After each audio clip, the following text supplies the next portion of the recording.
Assalamualaikum warahmatullahi wabarakatuh. Innal hamdalillah wa syukurulillah wal aqibatu lil muttaqin. Asyhadu an la ilaha illallah wahdahu la syarikalah wa asyhadu anna sayyidana Muhammadan abduhu wa rasuluh la nabiyya ba'dah.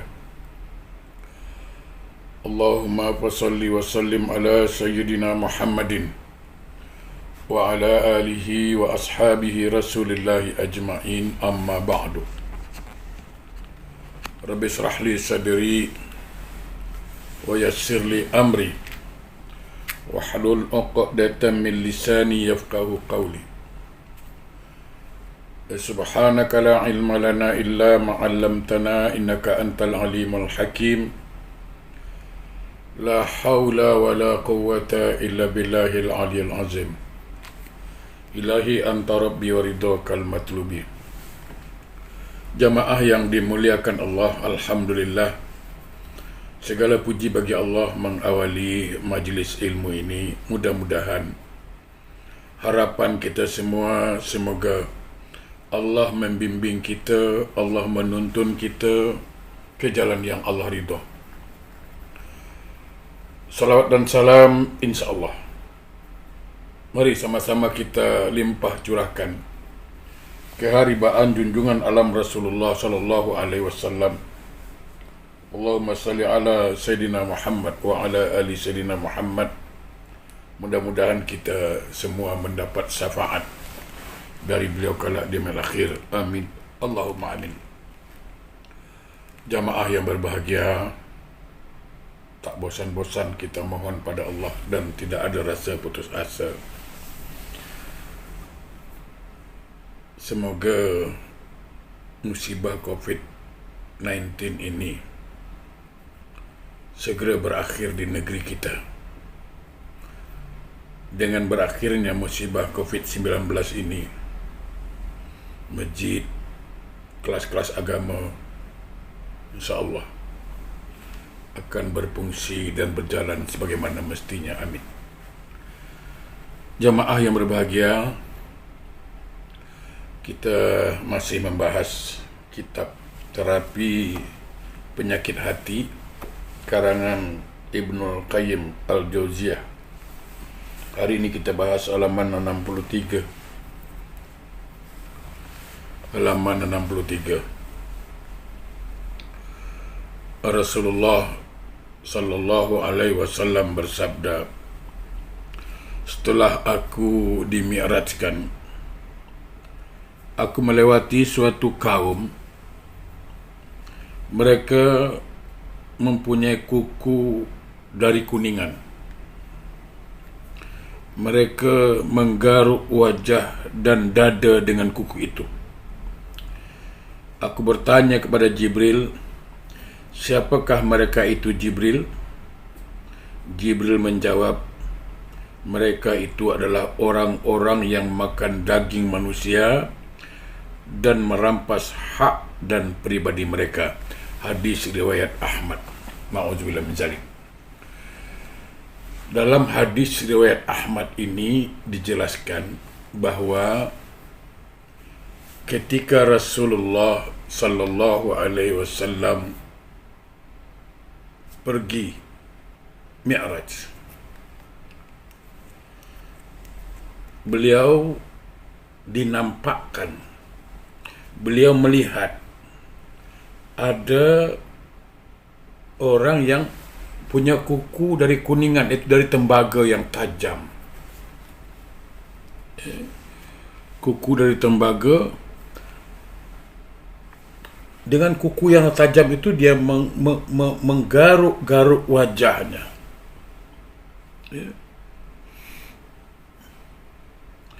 Dan dengan kuku yang tajam itu juga dia menggaruk-garuk dadanya. Bayangkan betapa sakitnya. Sedangkan yang kuku yang ada yang tajam ini pun kalau kita garuk dengan kuat sakit. Apatah lagi kalau digaruk dengan tembaga yang sangat tajam, tentulah sakit. Sehingga Rasulullah SAW bertanya kepada Jibril, siapa mereka ini? Siapa mereka, wahai Jibril? Maka Jibril menjawab, mereka adalah orang-orang yang memakan daging saudaranya sendiri. Artinya apa? Orang yang suka mengumpat, ghibah. Ya. Dalam Quran dikatakan, apakah kamu mau memakan daging saudaramu sendiri? Fakarihtumuhu, pasti engkau jijik. Allah Subhanahu wa ta'ala mengibaratkan, mengumpamakan orang yang suka mengumpat, orang yang suka menceritakan keburukan orang lain, ibarat memakan daging saudara sendiri. Apa kamu mahu, kata Allah? Tentu kamu jijik. Dan inilah yang akan dirasakan, azab yang akan dirasakan oleh orang-orang yang suka mengumpat saudaranya, dan orang-orang yang suka merampas hak orang lain. Oleh karena itu, jamaah yang berbahagia, berhentilah. Berhentilah. Saya selalu katakan, jamaah yang berbahagia, sekurus-kurus ikan masih ada dagingnya. Segemuk-gemuk ikan pun masih ada tulangnya. Maknanya apa? Sebaik-baik orang ada salahnya, tetapi sesalah-salah orang ada juga baiknya. Kita jangan asyik nak cari salah orang aja, macam orang tu tak ada baik sama sekali. Lebih baik kita mencari salah diri kita sendiri. Kalau kita suka mencari kesalahan diri kita, insya-Allah kita tak sempat nak mengkaji, nak menceritakan kesalahan orang lain. Bagaimana nasihat Umar bin Khattab, hasibu anfusakum qabla an tuhsabu. Hitung-hitunglah dirimu sebelum kamu dihitung Allah di akhirat. Bayangkan, jemaah yang berbahagia, kita beramal. Saya ingatkan, katakan kita solat, kita puasa, kita haji. Apa jaminan amal kita Allah dah terima? Belum tentu. Bayangkan, kita solat, kita sedekah, kita naik haji, kita puasa, kita baca Quran, kita zikir, itu ibadah, iya. Tapi apa jaminannya Allah dah terima ibadah kita jadi amal soleh? Itu satu. Nah, ketika kita mengumpat saudara kita, ketika kita menceritakan aib saudara kita, ketika kita menceritakan keburukan saudara kita, apa kata Nabi? Allah gugurkan amal solehnya sebesar gunung Uhud. Kita buat amal, buat ibadah, belum tentu Allah terima. Nah, sekarang dengan sekali mengumpat amal ibadah yang sudah diterima Allah sebesar satu kirat. Sahabat bertanya, satu kirat berapa besar ya Rasulullah? Sebesar gunung Uhud. Bayangkan, sekali kita mengumpat amal soleh kita yang Allah dah terima sebesar gunung Uhud, pindah diberikan pada orang yang diumpat. Bayangkan, buat ibadah belum tentu Allah terima. Ini yang Allah dah terima pun kita nak rosak lagi. Ingat, perangai setan. Inilah kerja setan, nak merosak amal kita. Orang yang diumpat beruntung. Kenapa? Karena dia buta-buta dapat amal soleh kita sebesar gunung Uhud. Jadi kalau kita mengerti, jemaah, kalau ada orang mengumpat kita, tak usah marah kita, tak usah marah. Rugi kalau kita marah. Kenapa? Karena dia sudah hantar amal ibadahnya kepada kita sebesar gunung Uhud. Sahabat bertanya, ya Rasulullah, bagaimana kalau dia tak ada amal? Kata Nabi, dosa orang itu yang diumpat akan pindah pada orang yang mengumpat. Jadi kalau ada seseorang mengumpat saya, alhamdulillah, pahala orang itu sebesar gunung Uhud pindah dengan saya. Andai kata pahalanya tak ada, dosa saya sebesar gunung Uhud pindah. Jadi ilmunya mudah sekali. Kalau ada orang mengumpat kita, jawapannya senang. Alhamdulillah, sebesar gunung Uhud, dia telah berikan amalnya pada kita. Sebaliknya, kalau kita mengumpat orang, berarti kita telah menzalimi diri kita. Kenapa? Kerana amal yang kita dah buat untuk bekal ke akhirat, sanggup kita berikan pada orang lain. Inilah kerugian. Jemaah yang berbahagia, dalam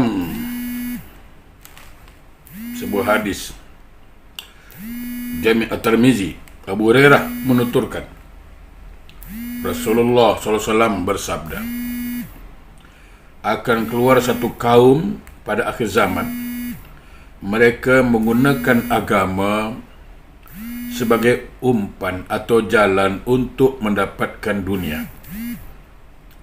Mereka memakai kulit kambing karena halusnya sebagai pakaian.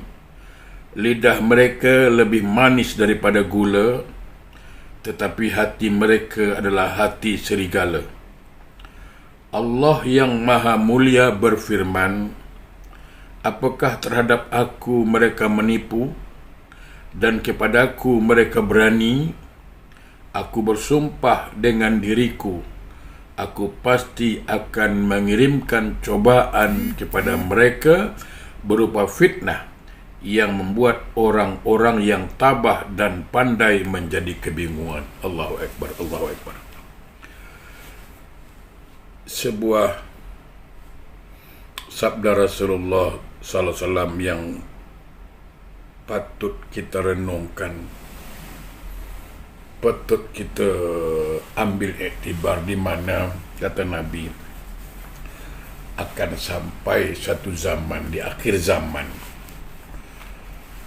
orang-orang menjual agama, ya, na'udzubillah, dengan pakaian jubah barangkali, dengan tasbih di tangan tak putus, penampilannya Islam, sunnah, tetapi dia tipu sana tipu sini. Orang tertarik kerana pandai tutur katanya. Bila bercakap, banyak dalil Quran keluar, hadis pun keluar, sehingga orang terpesona dengan dia. Tapi setelah dapat apa yang dia mahu, baru orang ini sadar bahawa dia kena tipu. Oleh kerana itu, jemaah yang berbahagia, kita tidak ingin mencela siapa-siapa lah. Mari kita hati-hati dalam segala perkara. Jangan sampai kita menjadi orang-orang yang menjual agama demi kepentingan dunia. Sebab kata Nabi, apabila agama sudah dijadikan jalan untuk menipu, ya kan, dengan, kalau bercakap dengan Assalamualaikum, Bismillah, dalil hadis keluar, orang pun terpikat, ya. Kalau dah macam itu, mulutnya manis bagaikan gula, tapi hati bagaikan serigala. Na'udzubillah. Kawan sendiri pun dia makan. Hati-hati. Kalau itu sudah terjadi, kata Nabi, Allah akan kirimkan fitnah, Maksud pindah apa? Ujian. Dan sekarang kita rasakan. COVID-19. Inilah ujian kita sekarang. Kata Nabi, semua orang jadi bingung. Dan memang kita bingung sekarang ini. Dah setahun. Ini menyadarkan kita, jemaah yang berbahagia. Sehingga Allah mengatakan, apakah engkau ingin menipu aku? Kata Allah. Lalu firman, padahal Allah maha mengetahui apa yang ada di hati kita. Oleh karena itu, jemaah yang berbahagia, sekali lagi, amalkanlah ajaran Islam ini sesuai dengan apa yang Allah sudah gariskan. Lakukan sesuatu yang Allah ridha dan tinggalkan sesuatu yang Allah murka. Ingat, Allah ciptakan kita untuk akhirat. Untuk sampai ke akhirat, Allah beri peluang kita di dunia. Untuk apa? Mengumpulkan amal-amal soleh. Dunia Allah ciptakan untuk kita, tapi kita untuk akhirat. Maka pandai-pandailah memanage dunia ini. Jadikan dunia ini jembatan kita untuk menuju akhirat. Insya Allah. Yang benar datang dari Allah, yang salah dari saya. Assalamualaikum warahmatullahi wabarakatuh.